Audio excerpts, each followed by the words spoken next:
Bienvenidos y bienvenidas a la Casa de Caballero Bonal, a la Casa de las Letras y a la Casa de la Cultura, que hoy se viste de gala porque tenemos un taller que pertenece al preprograma del Congreso de la Lengua Internacional de la Lengua Española que se va a celebrar a finales de este mes en Cádiz. Tiene una precuela que se llama Camino del Congreso y nosotros somos, me parece, los primeros que vamos a abrir la brecha en este camino, vamos a abrir la puerta con este maravilloso taller sobre el léxico caló y romaní en el castellano de la Baja Andalucía. Algo que es muy pertinente porque tiene un subtítulo este congreso que habla de la multiculturalidad y del mestizaje. Y bueno, si estamos hablando de gitanidad, que hay más mestizo, que hay más multicultural, que ese carácter del pueblo gitano, de la etnia gitana y de su cultura.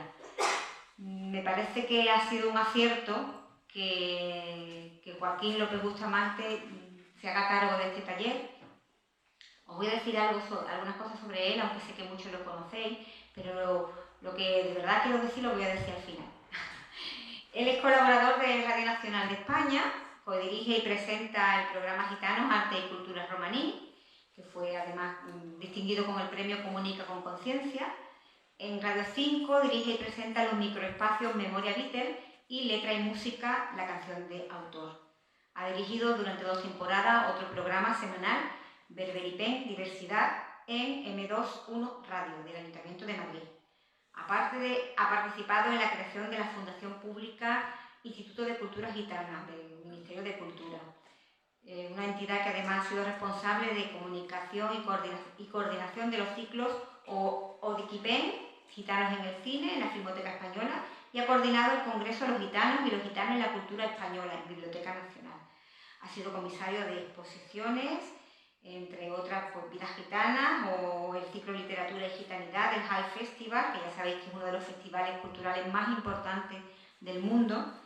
Ha dirigido publicaciones como la Revista Trimestral de Investigación Gitana, o Xaxipén, los Cuadernos Gitanos también. Ha dirigido también musicalmente espectáculos como Romnia, de la bailarina y coreógrafa Belén Maya, y ha coproducido el disco Cantautores Gitanos. Su currículum es más largo, si tenéis curiosidad os lo puedo enviar, pero no quiero gastar mucho tiempo del día de hoy. Ha participado también en diferentes comisiones del Consejo Estatal del Pueblo Gitano, ha colaborado en la Fundación Secretariado Gitano, que ya sabéis que funciona y en Jerez funciona de una manera muy importante. Ha publicado en muchos medios, la revista Lars, Cultura y Ciudad, Medipen Romaní, Gestión y Cultura, en El País, en Radio Exterior de España, en Radio Clásica, numerosos proyectos. Y recientemente ha publicado un poemario maravilloso que os recomiendo, que se llama La Puerta Entornada, en Libros de la Herida, que vaya por la segunda o a lo mejor por la tercera edición, vamos a ver. Y fue seleccionado el año pasado por el Ministerio de Cultura y Deporte entre los autores participantes en el pabellón español Creatividad Desbordante de la Feria del Libro de Frankfurt, que son palabras mayores. Allí impartió una conferencia, Creación Literaria y Gitanidad, que vamos a tener la suerte de compartir también aquí dentro de un mes, un poquito más. ¿Vale? Ha recibido diferentes premios, pero no quiero alargarme mucho, yo quiero decir lo que quiero decir. Lo que quiero decir es que es un privilegio tenerlo aquí, que es una maravilla escucharlo, que os vais a enamorar de él como estamos enamorados muchos de los que están aquí. Los que no lo conozcáis, veréis la comunicación, la facilidad, la facundia, que es una palabra que me encanta, cómo habla, cómo se expresa y cómo nos dice todo lo que sabe de una manera que no nos avasalla, sino al contrario, que nos fascina, que nos enamora. Así que yo, aparte, tengo la suerte de contarlo entre mis grandes amigos, mis buenos amigos, y nos queremos y nos admiramos. Así que nada, voy a dejar con él, porque creo que no le quiero quitar tiempo y esto va a ser muy interesante. Yo me voy a poner ahí porque yo hoy vengo de alumna, así que me voy a... ¿De qué estoy más centradito? Yo creo que estoy bien aquí, ¿no? Muchísimas gracias, Pepa. Bueno, después de después de una presentación así, pues ya uno se queda un poquito abrumado, ¿no? Bueno, estamos aquí, en esta que es mi casa literaria en Jerez desde hace ya 8 años. 8 años de vida jerezana y de inmersión lingüística jerezana también, ¿no? Y vamos, durante el taller de esta tarde y en el de mañana, pues vamos a celebrar la palabra al hilo de lo que comentaba Pepa del Congreso Internacional de la Lengua, que creo que por primera vez va a tener bueno, un pequeño componente gitano en esta actividad que vamos a hacer esta tarde y mañana. Sí, lo único que va a haber en el Congreso. Lo único. Y vamos a celebrar la palabra. Hace poquito, los gitanos venimos de una tradición oral, fundamentalmente, ¿no? Y entonces la palabra ha sido fundamental en la historia y en la cultura gitanas, ¿no? Hace poquito a Pepa y a mí nos entrevistaban en una radio, o nos pedían, mejor dicho, para Canal Sur, que dijéramos cuál era nuestra palabra favorita en castellano, ¿no? Difícil. Pepa, tú dijiste manantial. ¿Por qué? Es una palabra que me parece que tiene una sonoridad muy especial y aparte porque del manantial surge todo. Surge la palabra, surge la poesía, surge el amor, surge el agua, que es la vida.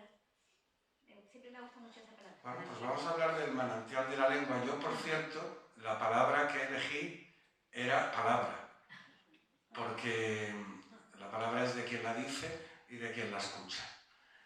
Y en ese sentido, pues, a ver, durante este taller vamos a dedicar una parte a contextualizar, porque hay a veces bastante lío con esto de qué es el romano y qué es el caló.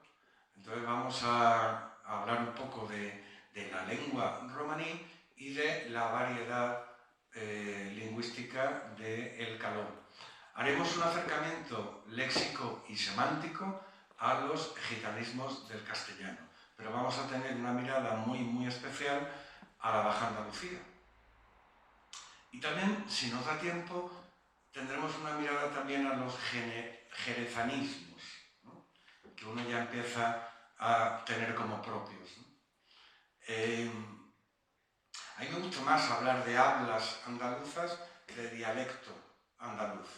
Y dentro de las hablas andaluzas, pues la influencia, las lenguas, como ustedes saben, es algo vivo, y el habla andaluza hermosísima está plagada de arcaísmos castellanos, de americanismos, de arabismos. Una de las palabras que yo descubrí al llegar a Jerez que no conocía era la palabra dicho en Jerez, jofifa. Jofifa, que realmente es algo. Entonces, esa riqueza lingüística de la Baja Andalucía pues se ha visto históricamente muy nutrida por la influencia gitana, como no podía ser de otra manera, porque esta es una tierra muy gitana, paradigma de integración y de convivencia y de mestizaje. Andalucía en su conjunto, pero especialmente la Baja Andalucía y especialmente Jerez de la Frontera como una tierra prometida para los gitanos. Fíjense que si hiciéramos una encuesta de cuáles son las palabras que más se dicen en esta ciudad, pues una de las primeras, aparte de los numerosos tacos, porque la procacidad jerezana es proverbial y es un tema que dentro de poco estaré en disposición de poder hacer una conferencia sobre la procacidad léxica de Jerez y hacerlo con todo el respeto y con ganas de reírnos un poquito, ¿no?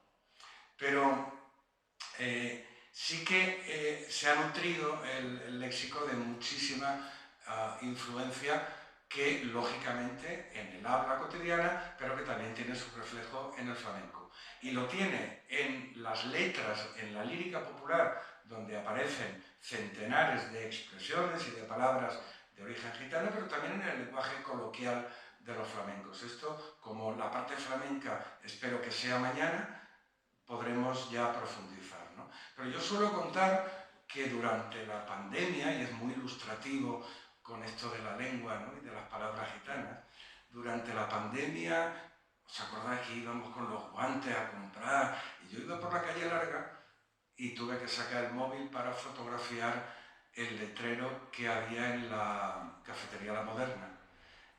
Era un escueto letrero que decía cerrado por Gindama. No decía más nada. Pero cualquier jerezano, cualquier jerezana, aunque no sea gitano, entendía perfectamente lo que ese letrero quería decir. Cerrado por Gindama. Y decía que si hiciésemos una encuesta de las palabras más utilizadas en esta ciudad, aparecería la palabra gachó. Gachó viene de galló, que es en romano, que es la manera de designar a quien no es gitano. Pero gachó aquí se utiliza indistintamente por payos gitanos, ¿no? La gachí, etc., ¿no? Luego, si os interesa, hablaremos de cómo esto que pasa a ser acervo común también tiene unos matices de sustrato lingüístico, de cómo, por ejemplo, muchos gitanos en esta zona, que se ha perdido más el caló que en otros sitios de España, pero también mantienen como sustrato lingüístico algunas formas de conjugar o de formar el plural o el femenino puramente romaníes y que no se dicen en ningún otro sitio de España. Resumiendo, gachó es muchacho, es hombre, ¿no? Gachí sería el plural y gaché sería, gachí sería el femenino y gaché sería el plural. Esto se ha perdido en muchos sitios porque dicen los gachós, las gachís. Aquí todavía se dice gaché como plural masculino y gachá como plural femenino. Y esa norma es absolutamente romaní y se dice en Jerez, en Finlandia, en Rumanía y en Rusia. Exactamente igual. Es muy bonito esto del sustrato. ¿Qué es el romano y qué es el caló? Bueno, no he dado las gracias a la Fundación Caballero Bonal, pero también al Instituto Cervantes, que ha apostado porque estas cuestiones lingüísticas del romano y del caló estén presentes, ¿no? El romano es la lengua universal del pueblo gitano. El pueblo gitano, como ustedes saben, es la minoría étnica más antigua, más numerosa y más representativa de nuestro país. Es la más antigua porque la primera referencia documental que se tiene de la llegada de nuestros remotos antepasados gitanos, pues data del siglo XV, de 1425. Y digo la primera referencia documental porque hay un archivo, en el archivo de la Corona de Aragón, hay un salvoconducto de Alfonso V el Magnánimo, en el que acoge a aquellos gitanos que venían diciendo que iban de peregrinación a la tumba del apóstol, Santiago. Y traían incluso, falsificados por supuesto, unos papeles, una salvoconductos papales que les acreditaban como peregrinos, ¿no? Hay otra teoría que a mí me gusta mucho, pero que no tiene una base científica, y es de una anterior llegada, siglos atrás, por una ruta mediterránea, y explicaría algunas cosas de la Baja Andalucía, pero desde el punto de vista historiográfico, lo único que sabemos con certeza es que los primeros gitanos llegan en 1425 por los Pirineos, y hay las primeras noticias del condestable Lucas de Iranzo en Jaén, hablan de 1469. Esa es la realidad. Lo otro son conjeturas, que son interesantes, pero no dejan de ser conjeturas. La minoría más antigua, 1425, España no era España, todavía. La más numerosa porque, a ver, no hay censos étnicos, ni sería constitucional que los hubiera, pero sí hay estimaciones y es probable que casi 1 millón de personas en este país sean gitanas o con ascendencia gitana. Claro, cuando preguntan los periodistas eso tan recurrente de cuántos gitanos viven en España, pues bueno, ahí me viene muy bien decir que en España no vive 1 millón de gitanos. En España hay 1 millón de españoles que somos gitanos. Ese matiz me parece importante. La más antigua, la más numerosa y la más representativa, porque en gran medida la cultura española se ha permeado de la cultura gitana, y no solamente en el arte, en la música, en las tradiciones, en la moda, en la gastronomía, en el toreo. Es decir, esa presencia gitana ha sido determinante también, y sobre todo de cara a la imagen exterior de la cultura de nuestro país. ¿Cuál es el origen del pueblo gitano? Que tiene que ver precisamente con la lingüística. Durante mucho tiempo, desde la propia acepción de la palabra gitano en los diccionarios académicos, pues desde autoridades a los más antiguos, aparece gitano como egiptano, egiptiano.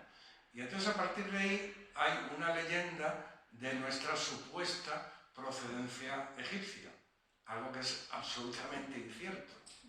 Tiene su explicación. ¿Por qué? Porque aquellos antepasados nuestros que venían, y además venían roneando, porque se hacían llamar, el que comandaba la tribu se hacía llamar Don Juan de Egipto Menor. Ese era el nombre pomposo que se ponía, ¿no? Conde de Egipto Menor. Y ese Egipto Menor no tenía nada que ver con el Egipto de los faraones ni de las pirámides, sino que en ese peregrinar, en ese éxodo, en esa itinerancia desde la salida de la India hasta la llegada a nuestro país, pues hubo un tiempo en el que, tras haber pasado por Persia, por distintos lugares, se asentaron durante mucho tiempo en una zona griega del Peloponeso que se conocía entonces como el Pequeño Egipto o el Egipto Menor. Pero se le llamaba así por la similitud paisajística de esa zona. De ahí lo del Pequeño Egipto, de ahí egiptiano y de ahí gitano. ¿Cuándo se empieza a tirar del hilo y se sabe que nuestra procedencia es hindú? Precisamente por la lengua. El pueblo gitano hoy es un pueblo diverso y disperso en todo el mundo, pero el origen es hindú, del noroeste de la India, de la zona del Rajastán, y a partir de ahí, no es que hubiera gitanos allí, es que aquellos hindúes de allí se van najando y conforman la gitanidad. Y lógicamente el repertorio léxico que llevan cuando salen del noroeste de la India es sánscrito, es hindú. En romano, las palabras, digamos, más antiguas, como sol, tierra, agua, ¿no? Televisor o internet, ¿no? Pero esas palabras son todas de origen sánscrito y son iguales o muy parecidas a como se dice actualmente en hindi, en punjabí, en rajasthaní, en la familia lingüística. Fijaos, había un grupo de gitanos en una zona del norte de Alemania, y un lingüista se acercó a escuchar cómo hablaban. Y de ahí sacó el hilo. ¿Por qué? Porque a la hora de contar, en romano decimos Jek, Dui, Trin, Star, Punch. 1, 2, 3, 4 y 5. Se dice igual en Nueva Delhi, en Calcuta, en Bombay. Igual, exactamente igual. Jek, Dui, Trin, Star, Punch. Y Tem a la tierra, y Can al sol, y Paní al agua. Es decir, son términos que han pervivido y que siguen siendo del romano. Luego, a la hora de contar, ya a partir del 6, ya hay una influencia griega, el Pequeño Egipto. Entonces decimos hasta 5 con origen sánscrito, pero a partir de ahí la cosa ya es la etimología griega. Shof, Efta, Octo, Enia, Desh. ¿No? ¿Cómo se tira del hilo? ¿Cómo los lingüistas empiezan a saber que ese léxico con el que salen se va nutriendo de préstamos de los sitios por donde se va pasando, se va enriqueciendo, y muchas palabras que pasan en este momento por ser habituales en el romano estándar, pues tienen origen persa, o tienen origen balcánico, y muchas origen griego. La manera de decir adiós en romano es la chodrón, que literalmente significa buen camino. Ese dron es el dromos griego. La palabra andaluza, bajío, mal o buen bajío, pues es un andaluzamiento de la palabra baj, que significa suerte, y que es de origen persa en este caso, como gras, que significa caballo, y también es persa. Entonces, esto quiere decir que el romanó es el idioma internacional del pueblo gitano, que por las características de nuestro pueblo, lógicamente está dialectalizado. Pero dialectalizado que permite la intercomprensión. Esta es la clave. Y sobre todo después de que a partir de los años 60 los lingüistas gitanos hicieran un proceso de estandarización de la lengua. Que esto tiene su dificultad. Una lengua fundamentalmente oral, los primeros testimonios escritos en romanó en lengua gitana vienen de Rusia y en aquella época los escribían con caracteres cirílicos, con lo cual la estandarización tenía que atender también a la creación de un alfabeto con base latina e inventar una serie de diacríticos para reproducir los fonemas, hacer un trabajo inmenso que duró décadas y que hoy nos permite que haya un romanó estándar que entiende cualquier hablante de romanó. Los gitanos españoles no, los del sur de Francia tampoco, los de Portugal tampoco y los de Inglaterra tampoco. Pero un hablante de romanó con sus variedades dialectales se entiende perfectamente al mismo nivel que un hablante castellano de Valladolid con uno mexicano o uno colombiano o uno peruano. Ciertamente hay diferencias, pero que no impiden la intercomprensión. El romano es una lengua viva, es una lengua en la que hay millones de personas que la hablan, millones de personas que la tienen como lengua materna. En Albania, por ejemplo, la mayoría de los gitanos, su lengua materna es el romano y luego hablan albanés, serbo-croata, italiano. El bilingüismo siempre favorece, ¿no? Es una lengua en la que se escribe, en la que se reza, en la que se canta, en la que se traducen grandes obras de la literatura universal. La última que yo he conocido es una traducción al romano del Principito, que creo que faltaba traducir el Principito al romano. Una lengua con medios de comunicación propios.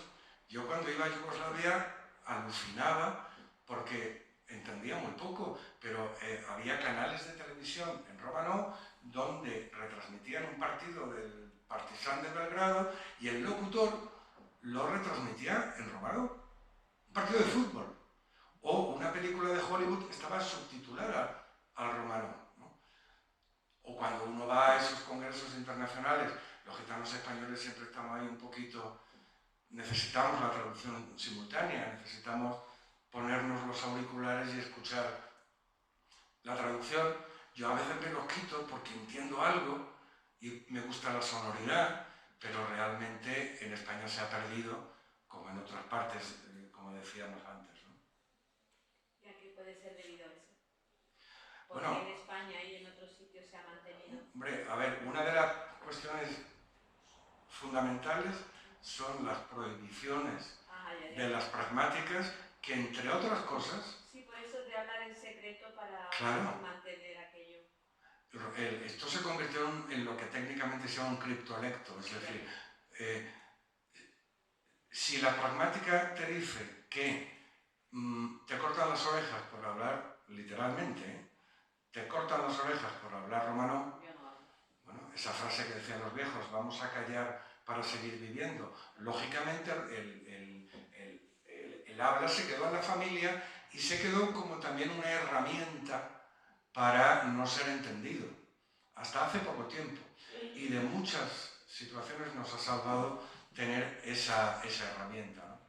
Por eso yo entiendo que cuando yo era joven, que me interesaban estas cosas, pues los gitanos viejos me decían, sobrino, esto los payos no se tienen que enterar. Tú calladito. Claro. ¿Por qué? Porque ha sido como una herramienta de defensa en muchos casos, ¿no? Entonces, claro, es un tesoro lingüístico y que como tal pertenece no a los gitanos, a la humanidad, ¿no? Pero sí que esos gitanos, claro, yo cuando era chico, Rafael, niño, ¿no? Que cuando yo oía a mi madre en Caló que me decía, no penere chiques tenía algo bajo un jambo, ¿no? Claro, me estaba advirtiendo de que no tenía que decir nada porque... Y claro, esa cuestión de criptolecto, afortunadamente, pues está pasando y estamos orgullosos de tener ese idioma que nos permite comunicarnos.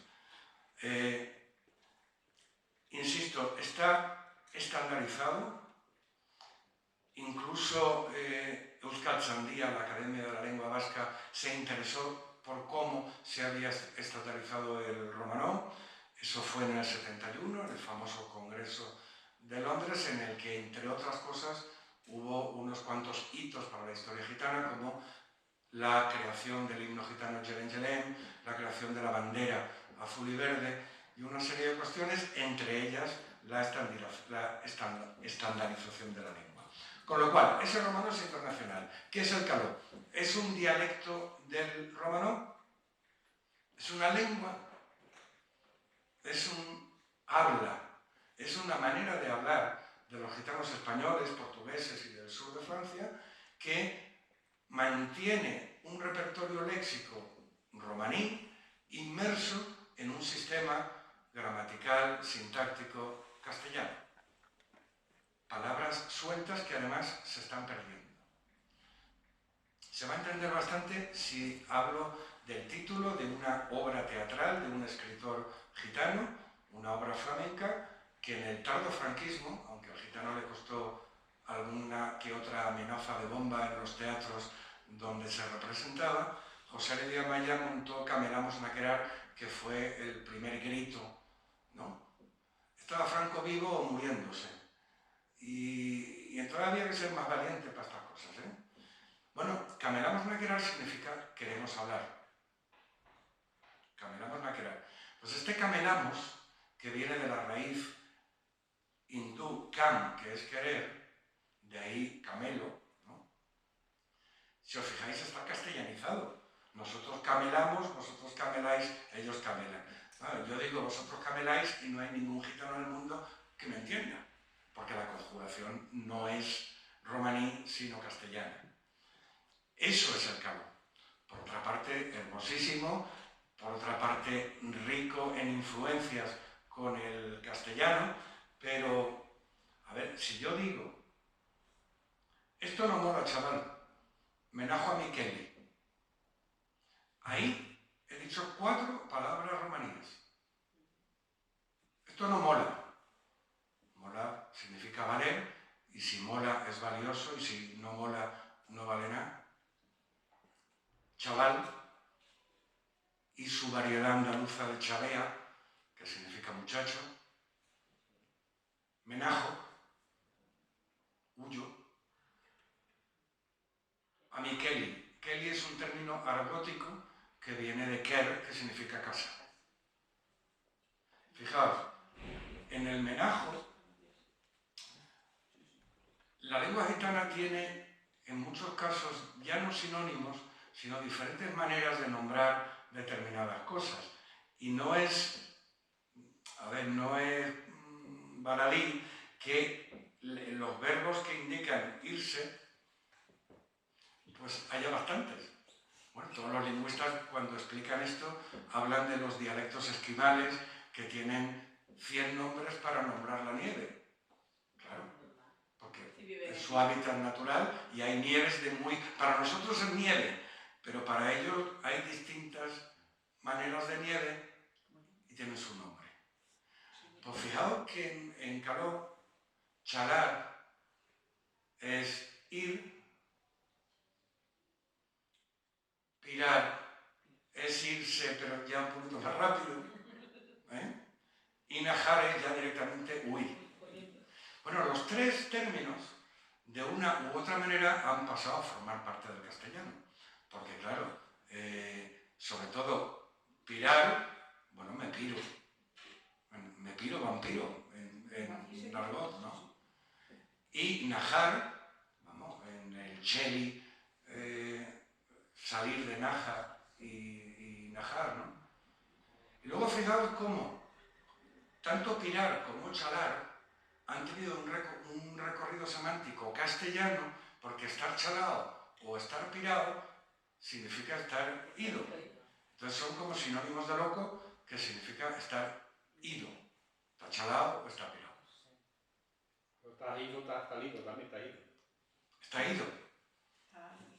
Entonces, en romano hay muchas curiosidades de ese tipo, que a mí personalmente me gusta mucho, pero claro, yo también estoy enamorado del habla de esta tierra, porque mi padre era de Cádiz, porque Jerez ha sido siempre la tierra sacrosanta del flamenco, y por la cuestión gitana. Y claro, no me dirán ustedes que no es más bonito decir boquetito que agujero, ¿no? O es más bonito buchito que sorbo. Un buchito más bonito que sorbo, ¿no? O babucha más bonito que zapatilla. Bueno, esas peculiaridades léxicas de la Baja Andalucía atienden a distintas etimologías, pero ahí hay una parte gitana muy importante. Con lo cual, quedamos que el calor no es un dialecto. Hay un palabra de los lingüistas, es, a ver, como el broken English, la lengua rota, la lengua en contacto, ¿no? Y entonces, en el ámbito gitano lingüístico, se llama pogadolecto, una palabra muy fea, pero pogadolecto significa pogadichip, que significa lengua rota. Fijaos que he dicho chip como lengua. La palabra chivato también es gitana. La acentuación tónica ha cambiado, porque la mayoría de las palabras romaníes son agudas. Entonces chivatón, literalmente en romano significa el que se va de la lengua. De ahí la acepción argótica de chivato. En esto del argot, un tema que a mí me interesa mucho, pero en esto hay mucha controversia, porque hay muchísimas palabras que pasan por ser gitanas y no lo son, que vienen del argot delincuencial, de la jerga, de distintas jergas, y que pasan por ser gitanas y no lo son. Los piños, los clisos, incluso churumbel, ¿quién diría, no? Churumbel parece una palabra muy gitana, ¿no? En caló hay mucho sonido che y mucho agudo. Todos son los gitanos. Hay unos malísimos diccionarios del siglo XIX que se han ido copiando unos a otros y perpetuando los errores. Y, bueno, ¿quién hacía esos diccionarios? Lo hacían lingüistas. Ya no digo gitanos, que no había gitanos con estudios, pero lo hacían lingüistas que de una forma rigurosa y respetuosa se acercaban al mundo gitano y a su lengua. No, lo hacía, por ejemplo, el alcaide de la prisión de no sé dónde, que se aburría un hecho y entonces empezaba a tomar nota de las palabras. Claro, sin saber quién lo decía, claro. Claro, en muchos casos, en bastantes casos, hay palabras de esos diccionarios que sí son gitanas, porque en las prisiones había gitanos, naturalmente, ¿no? Pero no todo lo que se recogió eran palabras gitanas. Y luego se fue copiando unos de otros y, bueno, hay errores ahí que siguen y siguen, ¿no? Claro. Luego está esa otra acepción que ya tiene a veces un tinte peyorativo y discriminatorio, ¿no? El ejemplo más claro es camelar. Camelar, con esa raíz sánscrita de cam, que es querer, camelar es amar, querer. Sin más. Que luego haya una acepción en el diccionario académico, que es embaucar, está diciendo mucho. Desde el punto de vista de lingüística gitana, cam es amar. Embaucar, bueno, de ahí camelo y de ahí. Entonces, hay una serie de estas cuestiones que quedan ahí en el inconsciente colectivo, lo de mangar, por ejemplo, ¿no? Con su consiguiente deriva argótica de mangui y de mangante. Pues mire usted, es que mangar no es robar. Mangar es pedir. Pedir. Pedir una limosna, pedir un consejo, pedir un crédito, pedir. Mangar. La saeta de agujeta, de puerta en puerta voy mangando. Iba pidiendo, no iba robando en la letra. Robar es chorar, que también ha pasado al argot. De ahí viene chorizo. Chorizo no como embutido, sino como una formación humorística de que el chorizo es el que roba. Todo ese repertorio gitano está plagado de cuestiones de este tipo. Y algunas como son muy curiosas, ¿no? Claro que el caló de Andalucía tiene sus peculiaridades, naturalmente, porque está influido también por la pronunciación andaluza. Voy a decir dos palabras en caló que, bueno, pueden ser un poco malsonantes, pero son muy utilizadas. La palabra bull y la palabra full. La primera significa culo, la segunda significa mierda. Bueno, aquí se utilizan, pero aquí se dice fu y bu. Se andaluza, claro, un gitano de Asturias dice full y dice bull, acabado en L, aquí no. Como tantas otras variedades, en Cataluña el caló catalán pues está también tocado por la prosodia catalana, y dicen et camelu, y Bato, que es padre, dicen Batu, claro, y en el País Vasco también. Incluso queda un reducto que se llama errominchela, que es una cosa muy interesante, que es el euskera, el idioma, el euskera, con el mismo fenómeno de el caló en el castellano, pues el caló en el euskera. Eso se llama errominchela. El calao portugués, en el sur de Francia también suele pasar. Quiero decir que sobre la misma base léxica, en el sur de Francia, los gitanos de Perpiñán, que en muchos casos son de origen catalán, han mantenido un catalán arcaico, muy interesante, ¿no? Y mezclado con palabras en caló, hasta tal punto que muchos franceses, payos, cuando hablan ese catalán, los gitanos de Perpiñán, a ese catalán le dicen hablar gitano. Esto es chachi, ¿no? Claro, chachi es otra de las palabras comunes, que chacho es verdadero y chachipén es verdad. El acortamiento de chachipén es chachi. De ahí todo lo demás, chachipiruli y todo lo que ustedes quieran, ¿no? Pero si hablamos de que se acorta chachipén, que es una palabra que, insisto, tú dices chachipén y cualquier gitano del mundo te entiende. Y fíjate que en Jerez de la Frontera se da un caso de sustrato muy interesante, y es que en castellano muchas veces tú estás hablando con alguien y te dice verdad, como una manera de asentir, y en romano se dice chachipén, ¿no? Y se dice en castellano, en Jerez, yo lo he escuchado mucho, ¿no? Verdad, como asintiendo, ¿no? Chachipén es verdad. Por un lado está el acortamiento de chachi, pero también ha quedado la palabra chipén como sinónimo de verdad. La palabra fetén. Fetén también es romano. Lo que pasa es que ha quedado mucho en el cheli, en el argot madrileño, ¿no? En Madrid castizo se dice fetén. Se dice fetén, y en el Madrid castizo se dice también foro. El foro, que también es gitano, porque foro es ciudad. Y entonces, soy del foro, quiero decir que en todas las hablas españolas, en mayor o menor medida, hay una influencia muy grande. Evidentemente mucho más aquí, ¿no? Pero la palabra chungo, ¿no? Que viene de chungaló, que es feo, ¿no? Diñar y endiñar, que también son muy conocidas y que también son gitanas. Quizá no las comparten todos, pero dicar, mirar, ¿no?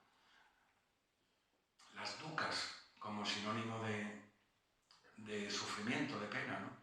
Esto saldrá mañana, porque duca y duquela es una palabra que aparece mucho en el léxico flamenco, ¿no? Pero duc, es decir, la raíz de U-K-H, duc, en sánscrito es sufrimiento. De ahí duquela y de ahí duc. Bueno, de gachó y de gachilla no hablamos, ¿no? Pero ni de gindama, que la hemos nombrado, jalar o jamar, como comer, son habituales también. Otro término que ha pasado a formar parte del flamenco y del mundo taurino es el término que hablábamos antes, ¿no? El de la gindama, ¿no? Como miedo. Y ahí hay, porque miedo en romano, cuando yo digo en romano, entiéndaseme que es el idioma universal, gitano. En romano miedo es dar. Yo lo escucho en mi casa y en muchos otros sitios de gitanos viejos de me diñela dar, me da miedo, ¿no? Miedo es dar. Pero hay un sinónimo que es gindama y hay otro, también taurino, que es canguelo. Lo habrán escuchado ustedes, ¿no? Pues precisamente canguelo tiene un recorrido semántico muy interesante, muy curioso, de por qué se dice canguelo al miedo, ¿no? Pues vamos a ver, la raíz can significa literalmente hedor, mal olor. Canguelo significaría pestilente, el que huele mal, el que se ha cagado de miedo. Entonces, esos recorridos semánticos hacen que palabras como canguelo, que yo creo que entiende la mayor parte de la gente, ¿no? Tienen esa etimología. Como la tiene parné, que también es una palabra muy conocida por las coplas, ¿no? El maldito parné. ¿Por qué parné es dinero? También curiosa el recorrido semántico. Parnó significa en romano blanco, en todo el mundo. Parnó, blanco, parní, blanca, parné, blancos. El color blanco es parnó. Bueno, las monedas de plata eran las blancas, de ahí viene el castellano estar sin blanca, con lo cual el parné pasó a significar dinero. Y en la moneda de plata y en las monedas de cobre o que eran oscuras, caló significa negro, parnó significa blanco, con lo cual las monedas de plata eran parné y las monedas oscuras eran calé. Y esto en castellano se ha perdido, pero si hay alguien aquí catalán o que hable catalán... Una cala es una peseta. Claro, una cala es una peseta, de ahí viene. Tiempo también. Claro, esto vale 5 calas. Sí. ¿De dónde viene? Viene de ahí, ¿no? Absolutamente. Del oscuro entonces, porque eran oscuras. Claro, en oposición al parnó, que eran las de plata, que eran las blancas. Entonces, en catalán, por ejemplo, pervive, pero en el lenguaje no coloquial, en el lenguaje culto. Es decir, el presidente de la Generalitat de Barcelona puede decir en una intervención muy oficial, decir, tenim que tindre més calés per a fer coses a la Generalitat. Més calés, más dinero. Y esa es una palabra que forma parte del habla catalana, pero no jergal, sino del habla cotidiana, como aquí chaval, ¿no? Entonces parné viene de ahí. Paripé también es gitano, y tantas otras, ¿no? ¿Qué significado tiene paripé? ¿Igual que para nosotros? Sí. A ver, la raíz etimológica de paripé realmente vendría a ser, por enunciarla, definirla bien, cambiazo. Dar el paripé es dar el cambiazo, aproximadamente, ¿no? De ahí a lo del paripé, ¿no? Churumbel, pues churumbel no gitano.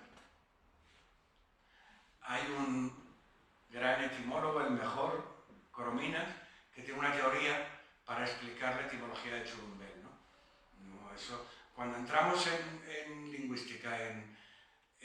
conjeturar etimologías nos podemos equivocar mucho, pero también es divertido buscar las etimologías, ¿no?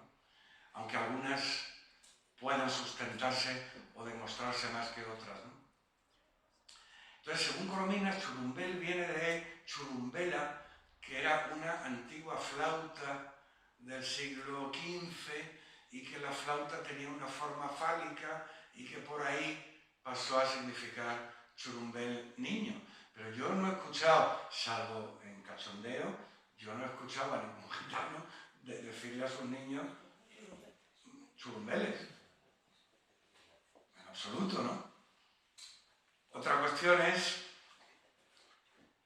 que en ese proceso de que el caló se castellaniza, hay también cuestiones interesantes como los diminutivos, ¿no? El diminutivo en la Baja Andalucía, el diminutivo en cualquier lengua es muy importante, por el matiz emotivo, pero especialmente yo creo que en algunas zonas, y en la lengua gitana es muy importante el diminutivo, y en el flamenco ya ni te cuento, que de eso hablaremos mañana.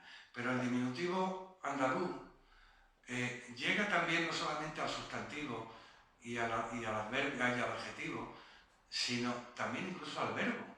Entonces es precioso hacer los verbos en diminutivo, es decir, ha llegadito el momento, ¿no? O lo he miradito yo. Entonces, toda esa riqueza lingüística del habla de la Baja Andalucía, insisto, tiene un componente gitano. Y me parece que es de justicia reconocerlo, ¿no? Fijaos cómo la letra que decía Félix Grande, ¿no? De una seguirilla, ¿no? En el hospitalito, a manita derecha, allí tenía mi compañerita la camita hecha. Esa reiteración de diminutivo, a ver, es que hospitalito no es hospital. Ni camita es cama, ni compañerita es compañera, ¿no? Entonces esos matices de los diminutivos son muy, muy interesantes. En cualquier momento que surja algo que queráis opinar o preguntar, vamos hablando, porque palabras hay tantas. ¿Cuál es el significado de chiquitito?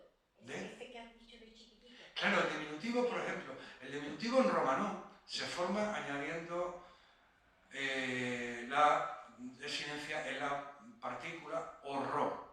Es decir, si chabó es muchacho, chaborró es muchachito. ¿Qué pasa? Que chaborró, aunque suena potente, asociamos al diminutivo más laíno, chaborró es muchachito. Pues claro, aquí decimos chaborrillo, con lo cual le ponemos el diminutivo, un diminutivo más, ¿no? Esto es muy común en muchísimas palabras, ¿no? Es muy interesante también, hablábamos de la palabra chachipén, ¿no? Esa terminación ipen es la que sustantiva, de tal manera que si la cho es bueno, la chipén es bondad. Si nasaló es enfermo, nasalipen es enfermedad. Si chacho es verdadero, chachipén es verdad, y así siguiendo. Esa es una regla invariable. Según los dialectos hay, que además a mí me gusta mucho eso, hay dos maneras de sustantivar, el ipen y también imos. ¿Cuándo se emplea una y cuándo se emplea otra? Bueno, hay gitanos que sostienen que ipen es para lo concreto e imos es para lo abstracto. Seguramente fue así, pero ahora la que más se utiliza es ipen. Y entonces se da eso que Chomsky llamaba la gramática generativa y que yo la aprendí con mi madre cuando era niño. Mi madre apenas sabía leer y escribir, pero en mi familia hablantes de caló resulta que empleaban una serie de construcciones gramaticales sorprendentes. Mi madre era una grandísima oradora. Claro, yo un día, ella en su castellano, ¿no? Decir sí, porque mi prima, hijo, mi prima me indujo a... Bueno, hablaba... Claro, y a la hora de hablar en caló, fijaos qué bonito es el sustrato lingüístico, porque, a ver, no todas las palabras en todas las lenguas tienen el mismo género. Hay palabras que en un idioma son son masculinas y palabras que en otro idioma son femeninas. Bueno, en romano hay muchas palabras que acaban en, como acabamos de ver, ipen, ¿no? Bueno, la regla invariable es que todas las palabras que acaban en ipen son de género masculino, aunque en castellano no lo sean. El ejemplo lo tenemos en verdad. O chachipen, con el artículo determinado o, que significa él, es masculino, aunque verdad sea femenino en castellano. Matipen significa borrachera, que es masculino en romano y femenino en castellano, la borrachera. Entonces yo recuerdo a mi madre cuando no sabía decir algo,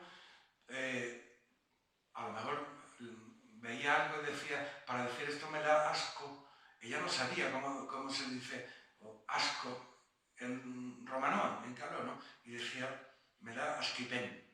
Con lo cual hacía ya ahí una gramática generativa absoluta, ¿no? Con un reducto tan bonito como que a la hora de la traslación al caló de estos cambios de género que no coinciden, pues resulta que la palabra ker significa casa. De ahí viene lo de Kelly. La palabra ker significa casa y la palabra ker en romano es masculino, o ker. Sin embargo, en castellano es femenino. Pues ningún gitano decía la ker, sino el ker. Me voy a el ker. Me enchalelo pa'l ker. No sé. Es decir, que algo pasa, algo neurolingüístico pasa por aquí cuando tú aplicas unas normas gramaticales que desconoces, pero las aplicas con propiedad.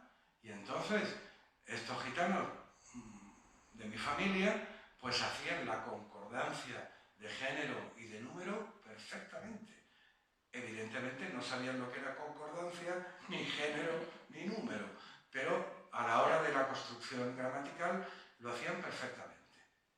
Fijaos que Camarón cuando canta eso de... Hay una letra de Camarón que dice los gachés, primita mía, me vienen siguiendo. No dice los gachos. Camarón decía los gachés. Claro, los gachés me vienen siguiendo, ¿no? Por cierto, con esto de Camarón, que él en sus letras, muchas veces en directo, en disco no grabó tantas, pero hay muchos cantes de Camarón que tienen palabras y expresiones en caló. De hecho, les invito, no sé cuándo será, pero el Museo de Camarón en San Fernando me ha propuesto que haga una audición escuchando esas partes de Camarón cantando en caló y explicando lo que dice más o menos. Porque en muchos casos hay que explicarlo. Y a ver, por ejemplo, hay una letra de Camarón, no recuerdo exactamente la letra, pero habla de los jundunares. ¿Saben ustedes lo que son los jundunares? La Guardia Civil. Bueno, él canta los jundunares, que precisamente jundunar es una palabra que ha pasado a significar Guardia Civil, pero que literalmente en caló ha sido soldado. Todavía hay gitanos viejos, sobre todo en el norte, claro, uno eso lo va descubriendo, pero yo era muy joven y en Logroño conocí a un gitano maravilloso. Solamente tenía una cosa al gitano que no llegué a entender nunca, que era enterrado. Que es algo que yo no he conocido a ningún otro gitano del mundo. Aquí también. ¿Qué se dice? Pues dame tú. Ya ves, yo creí que era el de Logroño nada más.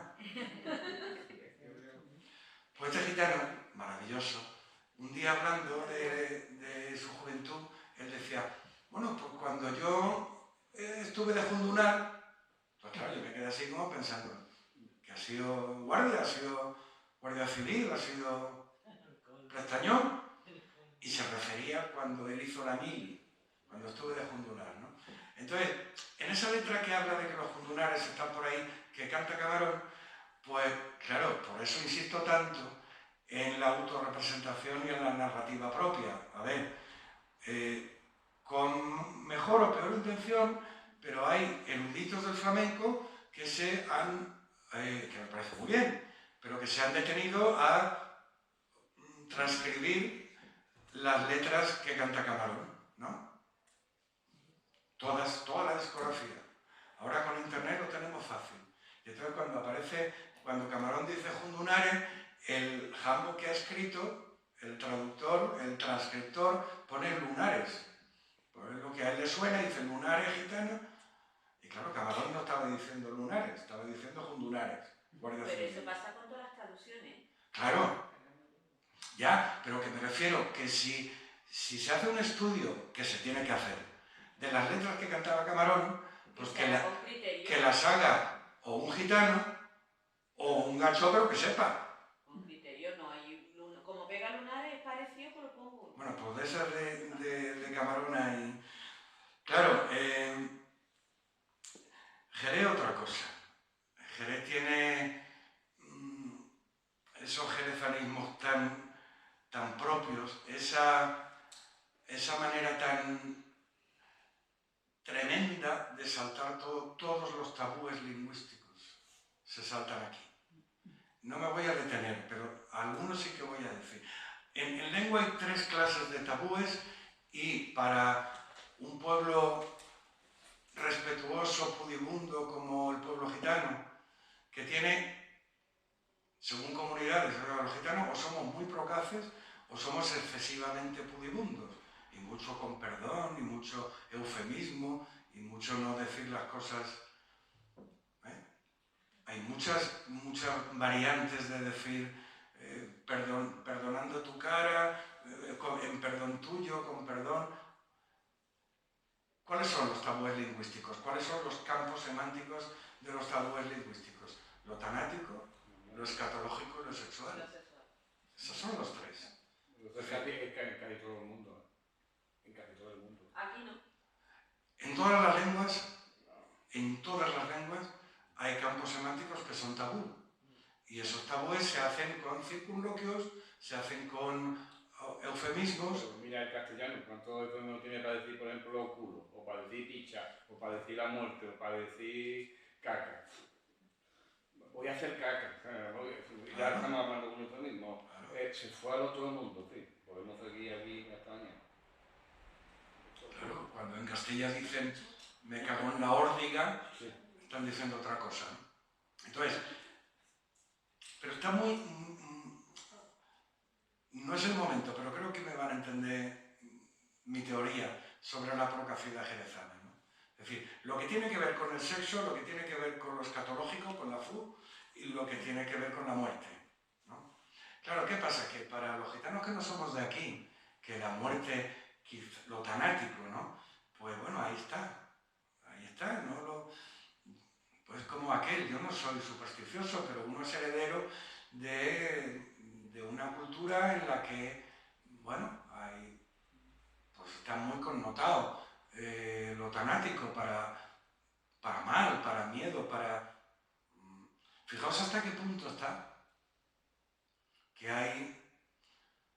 Claro, siempre que se habla de una persona fallecida, un gitano habla de él de forma laudatoria y poniéndolo, tú verás, ¿no? Quizá de una manera hiperbólica, que eso también es muy andaluz, la hipérbole, ¿no? Entonces, claro, ¿qué pasa? Porque hay casos en los que en una conversación tú te has de referir a una persona que no está, pero que era un bicho, que era muy mala persona, y que seguramente no merece, y sería incluso ridículo, pues hacer un panegírico laudatorio de esa persona, ¿no? Entonces hay una manera muy gitana de salvar el tabú y de protegerte, y esto curiosamente lo he escuchado a gitanos de todo el mundo, que es, bueno, pues el tío fulanito, y entonces abres un paréntesis y dices, mis palabras no le ofendan. Es una manera, fíjate, de decir, bueno, vaya que el mulón, ¿no? Por cierto, en Argot, en esas cárceles se decía dar mule a asesinar a alguien. Claro, es que muló es muerto. Mullao es una versión jerezana y mullarse es una versión jerezana de muló, ¿no? Entonces, mis palabras no le ofenden es una manera de que, bueno, venga, no voy a... Pero entonces tiene que ver con las maldiciones también. Tiene que ver naturalmente, naturalmente. Es decir, la maldición es un acto de resistencia. Absolutamente. Y en muchos casos ha sido también necesaria. Un medio de defensa, ¿no? Absoluto. Absoluto. Porque psicológicamente te deja destrozado. Claro, no, lo que pasa es que a ver, claro, tampoco es el momento, pero yo recuerdo hace unos años que yo hice una conferencia aquí, porque es un tema que me interesa muchísimo, que titulé La maldición gitana como una de las bellas artes. Y esa tenía una parte antropológica, una parte sociológica, una parte lingüística, una parte flamenca. Claro, el flamenco está lleno también de maldiciones, de denuestros, de amenazas.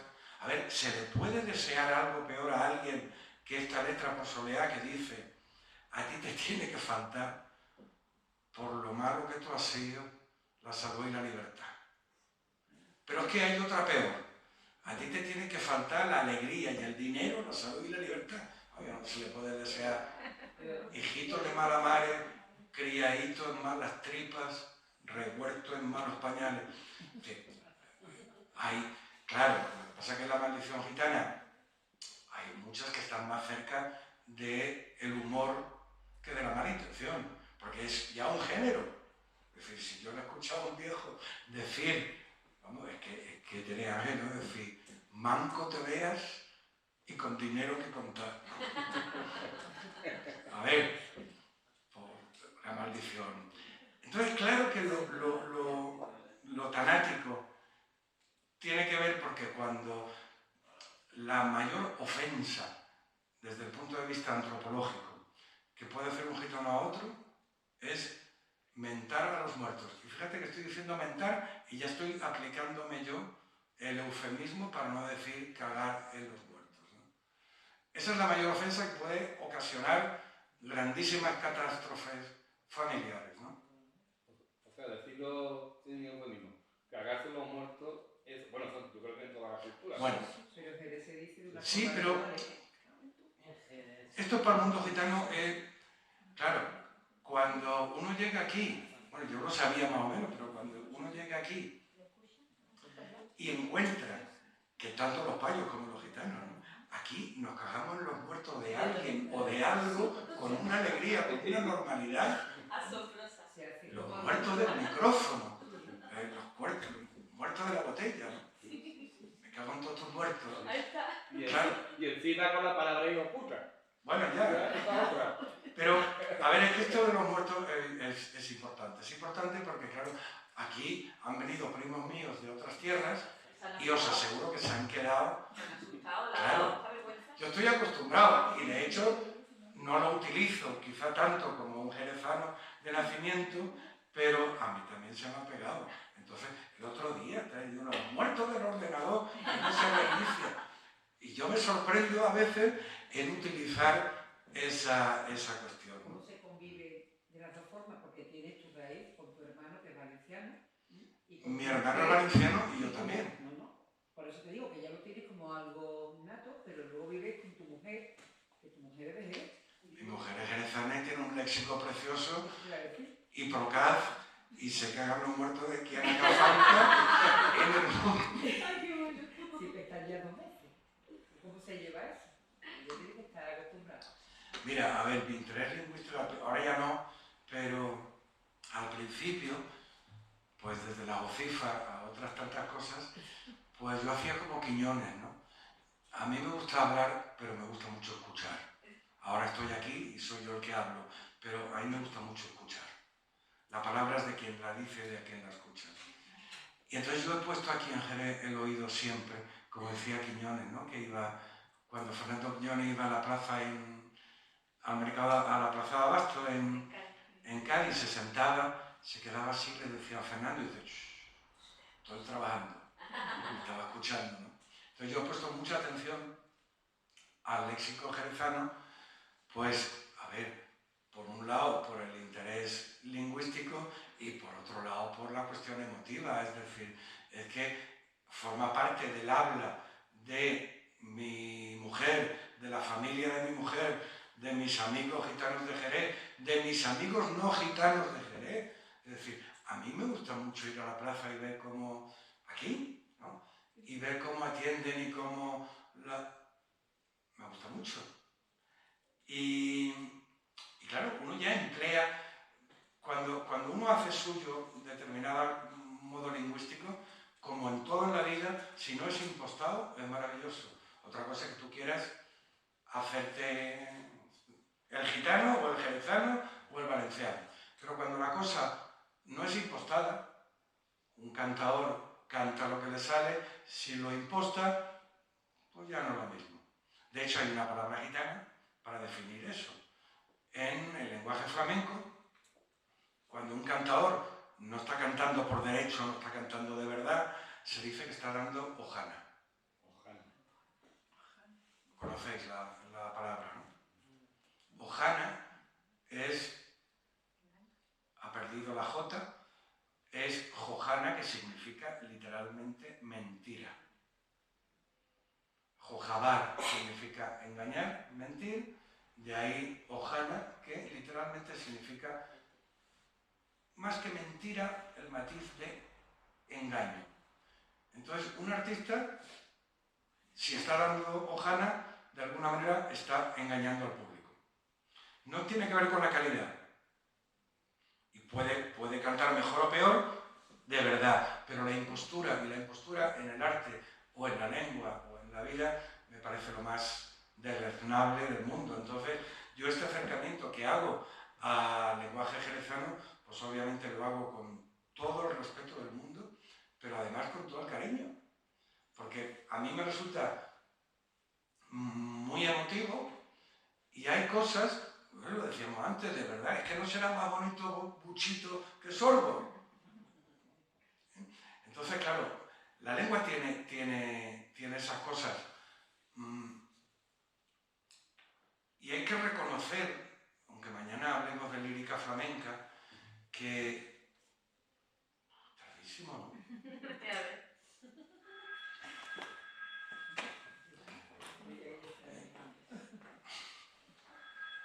Yo no sé, yo estoy encantado, pero esto tenía que durar... ¿Una horita? Una hora y está durando 2. ¿Seguimos un poquito más o...? Bueno, vamos a hacer una cosa. Como hay cositas de flamenco que las vamos a centrar mañana, ¿no? Si queréis, vamos a dedicar unos minutos más para opiniones vuestras o preguntas o comentarios vuestros. Y con eso cerramos la sesión de hoy, si os parece, ¿no? Terminado el sexo y la escatología, si te parece, ¿no? Yo quería Brevemente, preguntar si puede ser. la palabra pinta se da... Si puede ser, digo, mañana. Me queda aquí primero lo de... Era que de una cosa ahí. A ver, que una de las palabras más... Pero, decir, a mí no me pueden decir el valenciano este, ¿por qué? Porque mi padre era de Cali y no perdió el léxico nunca, y a mí me llamaba Pichita. Entonces, Pichita y Sosete han formado parte de mi vida. No soy el extranjero que... ¿no? Entonces, claro, si hiciéramos ese... que ahora la inteligencia artificial lo podrá hacer, ese ranking de cuáles son las palabras más utilizadas en Jerez, que aparecería Gachó en uno de los primeros puestos, pues otra que aparecería fácil sería carajo. Sí. Total. No sé si la primera o la segunda. La segunda o la segunda y media. O cojones. A ver, lo que pasa es que si abordamos el tema del tabú lingüístico, lo tenemos que hacer, a ver, sin complejos tontos. Es decir, hay palabras que suenan como suenan. Yo no quiero ofender a nadie, pero hay palabras que son las que son. Y se utilizan mucho y con muchísimas acepciones. En Galicia todavía para carallo gallego hay todavía más uso, ¿verdad? Que tú con tu... Todavía, todavía, a ver, un carajo Se dice de muchas maneras. Consultar Camilo Cecela. Claro. El diccionario secreto. Tú que coges- se puede dar. No, yo lo he visto. Tú coges el diccionario secreto de Cela y para la entrada Carallo tiene 200 páginas. Anda que no. Sí, sí. Y los tipos de carallo, como tú dices, ya no te digo nada. Sí, pero aquí hay una cosa, es decir, que yo todavía, que lo he escuchado mucho, pero todavía no he encontrado el significado. Porque irse al carajo es una parte del barco. A ver, en Que teoría mandaban el carajo de la vela, efectivamente. claro, la parte más alta de la vela, Efectivamente. entonces mandar al marinero díscolo, vete al carajo. Eso yo lo sé porque mi hijo es marino. Esa es una de las explicaciones Sí, sí. etimológicas, ¿no? Otra cosa, claro, otra cosa es que se utilice carajo como sinónimo Sí. de miembro masculino, etcétera, etcétera, ¿no? Hay mucha similitud con el carallo. Lo que pasa es que aquí hay más gracia y hay acepciones de expresiones en las que aparece el carajo jerezano que yo no sé dónde viene, por ejemplo, el carajo pipa, Vete al carajo. que es... Cuanto más lejos te vayas mejor, que no quiero verte. Sí, pero pipa de ¿Pero por qué se dice carajo No lo pipa? sé, no lo sé. Yo creo que también es una alusión sexual. Porque la pipa es una parte del órgano femenino. La pipa, Ah, de hecho, siempre Carajo Sí, pipa claro. voy a juntar todo lo trocar. Sí. Al carajo pipa, Carajo pipa, puede ser, creo. puede ser. Puede ser. A mí me hace mucha Claro, gracia puede ser, sí. de hecho, en la la Baja Virgen Andalucía, se llama dentro ya que estamos hablando de tabúes lingüísticos, anda que no es bonito pipón. Sí, sí. Pero María Jiménez, que cuando bailaban un tablao en Cádiz, se llamaban la pipa. Y era porque se remangaba y enseñaba todo. ¿Quién? A María Jiménez. Ah, claro. María Se Jiménez decía se llama María la pipa, Era ¿eh? pipa, pero la pipa era porque es verdad, bailaba sin braga y la gente entonces más jovencita, cuando los que tienen a los 60 y algo, o 60 y mucho, entonces eran muy jovencitos y iban a ver lo que, pues, imagínate, a ver la vaina, y lo contaban como una gracieta. Pues yo sabía que María Jiménez, Le como llamaban era la María pipa. Jiménez entonces, le llamaban María la pipa, no Claro, el pipa de fumar. Pues no era ni de fumar ni de chuparse el dedo. Ya. No, vamos a chuparnos la pipa. Venía de ahí. Porque enseñaba, vamos, el chichi por 8. Qué gracia, qué gracia. Así que de tal carajo pipa, bueno, pues también como dice esa señora, que pues, tiene que tener esa... Puede ser, puede ser. Claro.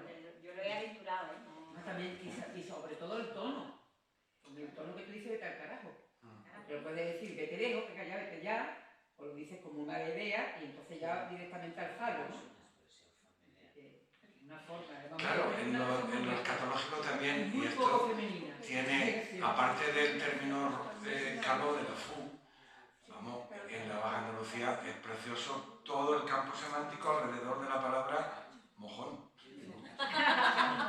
Es que claro, No, define- punto kilométrico, ¿no? vamos, en muchos casos es que no la puedes cambiar por otra, es decir, hay cosas que evidentemente no se pueden designar mejor que diciendo esto es un mono.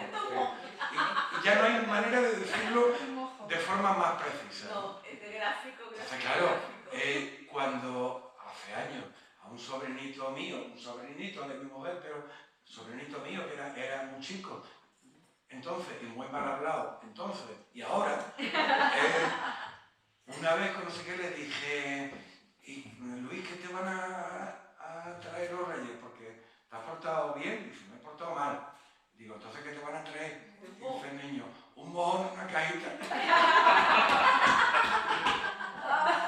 Vamos, lo definió. Voy a tener regalo, pero va a ser... Entonces, claro, insisto, si nos acercamos al mundo del disfemismo, del taco, del lenguaje procaz, pues yo creo que puede ser incluso divertido y que no tenemos el por qué pensar que es una ofensa para nada. Incluso descubrimos pues muchas cosas. Yo acabo de descubrir el pipón